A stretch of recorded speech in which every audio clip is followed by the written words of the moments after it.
ابني حبيبي، جزء من مسؤولياتك تجاه نفسك إنك تربي نفسك. يعني إيه؟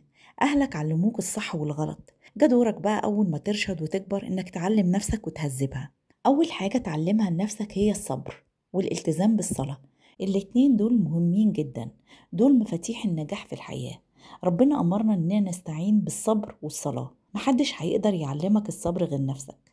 اتعلم تبقى صبور، اتعلم تقيم صلاتك في وقتها. الصلاة هتساعدك على إنك تعرف تقوم بدورك في الحياة، لأنها بتعلمك الالتزام.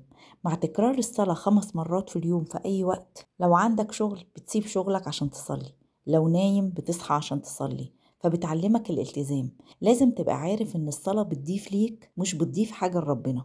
أرجوك افهم إنه جزء من فوائد الصلاة إنها تساعدك على تهذيب وتربية نفسك. خليك صبور إنك تلتزم بمواعيد الصلاة. أولى خطوات نجاحك في الحياة إنك تعلم نفسك الالتزام والصبر. أي حاجة في الحياة سواء كانت دراسة أو شغل أو علاقة عملت فيها صبر والتزام هتنجح وهتبقى سعيد.